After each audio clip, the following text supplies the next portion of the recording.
Thank you. We'll now move on to our second deputation, which was submitted by Catherine Fisher, but I believe Catherine isn't present today, but I'm sorry, I don't know who's reading the deputation. Alison. Hi, Alison, nice to meet you. Would you like to present the deputation, please? You have 5 minutes. Yes, thank you, Chair. I'm Alison Alley, and I'm here on behalf of parents, otherwise I believe known as mums and dads, and carers from across Brighton and Hove, to express our support for the anti-racist education strategy under development in our city. We are proud that Brighton and Hove is taking a lead in this important and long overdue area. Recent events, whether racist abuse at the Euros, ongoing allegations of racism in the Met Police, and the racism many of our children witness while online, while out and about, and indeed whilst at school, all illustrate just how needed it is. And I do note the arguments and the so-called liberal argument in favour of colourblindness that was in the first deputation. But my big question there is, if colourblindness as an approach works, why is racism, why is systemic racism still so prevalent and endemic in our society today? So as parents, we're appalled at the attacks being made on the strategy locally and in the national media. These attacks do not accurately represent the strategy and seem intended not to inform, but rather to distort and deliberately provoke opposition. We've been shocked to see local councillors sharing such inaccurate articles on social media. And we're angry that this scaremongering, needless scaremongering, has meant our school staff and governors have received abusive messages. Brighton and Hove's anti-racist education strategy is about creating an education system and a society where everybody feels valued, safe and equal. And we understand that it has been developed with people and pupils, some of whom have been directly affected by racism. It addresses the need to tackle issues that have historically led to inequalities for Black and ethnic minority people. We agree with the 80% of teachers recently surveyed in a YouGov poll who think that introducing more culturally diverse representational topics is as enriching and vital for white children as it is for Black and ethnic minority students. It's imperative that all children, and this is where the unity that featured in the last deputation really comes in. It's imperative that all children have the opportunity to learn about all achievement, and that includes Black and ethnic minority achievement and relevance across all fields, giving them a much more accurate and rounded worldview.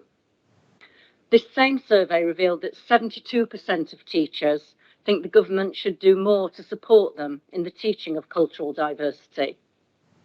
So we're pleased that teachers in Brighton and Hove will be getting more support, thanks to the anti-racist education strategy. As we've just seen, some of the opponents of having this strategy argue for the current colourblind approach in schools that advocates ignoring race and racism. This makes it taboo to talk about racism. It brushes it under the carpet. It makes it hard to celebrate the diverse histories, experiences and achievements of individuals and groups in society and in our schools. The criticism from some newspapers, politicians, and indeed some parents illustrates exactly why we need to get better at talking about race and racism. We can't tackle racism by pretending it doesn't exist. All moves towards greater equality, and I would like to add here, towards greater unity, because we believe in that so much, meet with resistance. This situation is no different. We urge you to continue to develop and implement the anti-racism strategy. We want all our children to feel valued and empowered at school and then as they grow up in society.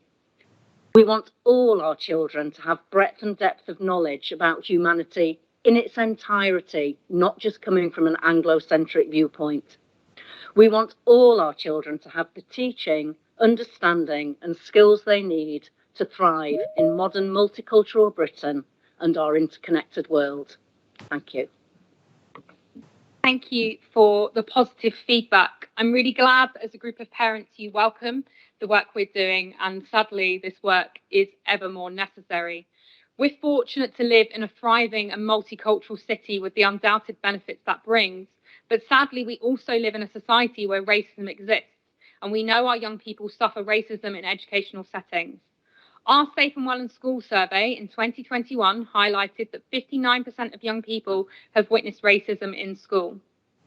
I spoke to a former teacher last week who described to me as leaving his role due to constant racist incidents, including monkey noises being made at him in the corridor and the classroom. I thank you for bringing to our attention too the surveys that highlight teachers want more support in introducing cultural diversity in the curriculum. I don't have direct experience of racism myself because I'm a white woman from Essex, but my experience was that I was not able to be aware of the colour of my skin or where I'm from growing up, while peers who were from other ethnic backgrounds were hyper aware of it. They were made to feel aware of it by the actions of others who behaved differently to them because of the colour of their skin. This is why educating young people about race, its history, and its issues is so important. But to achieve this, everyone, including teachers and educational staff, must be confident and supported in speaking about it. I agree with you wholeheartedly that we can't tackle racism by pretending it doesn't exist. We want education settings where every child can learn and thrive, and where everyone feels safe and equal, and where we all have a strong sense of identity and belonging. Does the committee agree to note the deputation?